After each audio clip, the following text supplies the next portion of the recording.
37번. 전세권자가 목적으로 인도했어요. 근데 말소에 필요한 서류를 교부하지 않고 있어요. 자, 아까 뭐라 그랬죠? 설정자의 전세금 반환과 전세권자의 목적물 인도 및 서류 교부가 동시에 관계죠. 그런데 서류를 교부하지 않으니까 설정자는 전세금 반환을 거부할 수 있죠. 정당하죠. 그러니까 이렇게 정당하게 전세금 반환을 거부하는 동안에 발생하는 전세금의 이자, 이건 부당이득이 아니잖아요.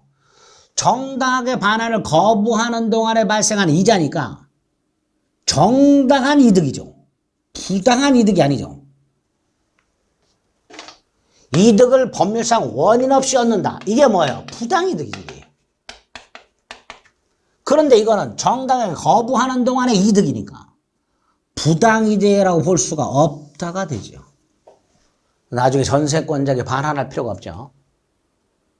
밑에 참조가 근거가 되는 거죠. 설정자는 전세권자로부터 말소 필요 서류를 받을 때까지 전세금 반환을 정당하게 거절할 수 있으며, 따라서 그 정당하게 거절하는 동안의 이자는 부당이득이 아닌 정당한 이득이 되겠죠.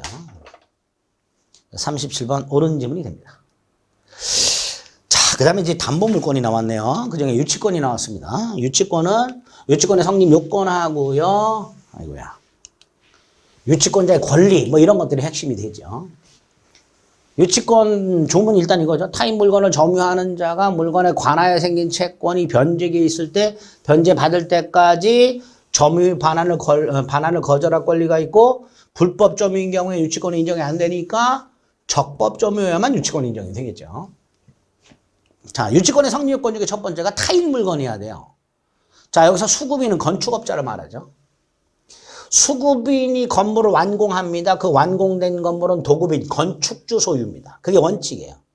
그러니까 수급인은 도급인, 건축주 소유 건물을 유치할 수 있는 거예요. 그런데 수급인의 재료와 노력으로 건축된 건물은 이렇게 나오면 그때는 수급인이 소유권을 취득합니다. 따라서 수급인은 자신 소유 건물을 유치할 수는 없죠. 유치권이 성립하려면 타인 물건이어야 되는데 수급인의 재료와 노력으로 건축한 건물은 수급인 소유니까 수급인은 자신 소유 건물을 유치할 수는 없다가 됩니다. 자, 2번. 유치권이 인정 안 되는 것 중에 하나가 계약명의 신탁의 부당이득 반환 청구 있죠. 신탁자 갑, 수탁자 을, 갑이 을의 이름을 빌리기로 합니다. 명의 신탁약정. 그리고 갑이 을에게 매매 대금을 제공합니다. 을이 이 돈을 가지고 병과 매매 계약을 합니다.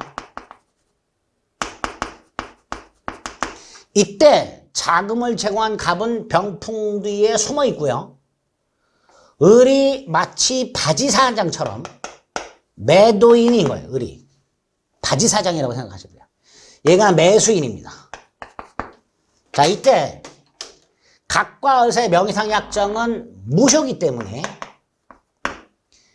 갑은 을에게 제공한 자금에 대해서 부당이득 반환을 청구할 수 있습니다.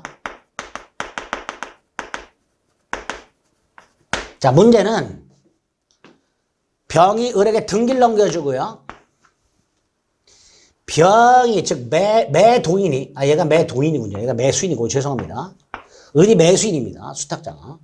매도인 병이 명의상 약정 사실에 대해서 선이라면 매매 및 등기는 유효합니다. 따라서 이 땅은 을 소유예요. 문제는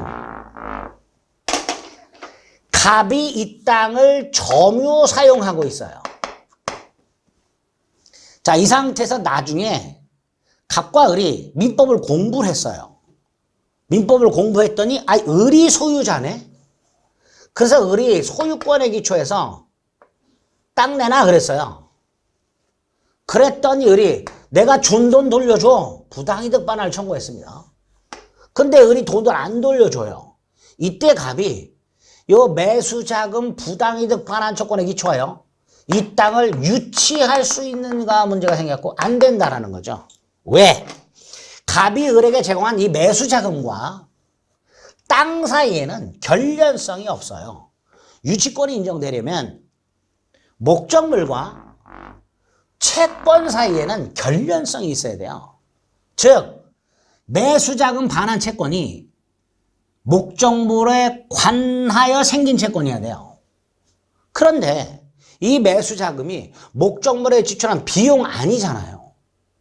갑이 을에게 제공한 매수자금일 뿐. 따라서 이 명의신탁 목적물인 A토지와 신탁자의 부당이득 반환 청구 사이에는 결련성이 없기 때문에 유치권을 행사할 수가 없습니다. 그 2번이죠. 이런 걸 계약명의신탁이라고 하고요.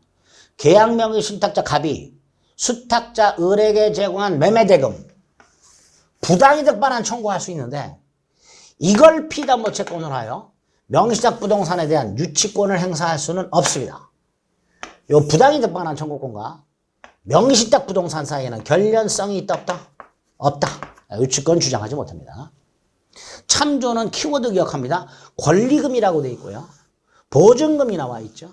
건축 자재대금이 나옵니다. 이런 것들은 유치권 인정되지 않습니다. 보증금, 권리금, 건축 자재대금. 건축 자재상이 건축업자에게 건축 자재를 팔았는데 건축 회사가 그 자재대금을 지급하지 않는다 해서 건축 자재상이 건물을 유치할 수는 없습니다. 왜? 건축 자재대금은 매매대금이잖아요. 매매대금은 건물과 결련성이 없습니다. 자, 3번은 채무불이행 손해배상이라고 되어 있죠.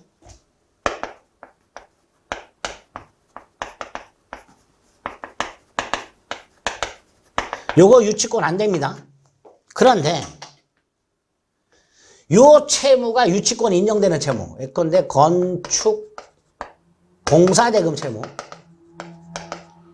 임차인이 목적물에 지출한 비용 상환 채무. 요거 불이행을 이유로 한 손해배상은 요게 유치권 인정이 되기 때문에 그 손해배상도 유치권 인정이 된다는 거예요. 그러면 요건 요렇게 기억하시면 돼요. 그냥 채무 불이행을 이유로 한 손해배상 이렇게 나오면 유치권 인정이 안 됩니다. 그러나 유치권이 인정되는 채무, 공사대금 채무라든가 비용상환 채무, 불이행을 이유로 하는 손해배상은 그 원채무 자체가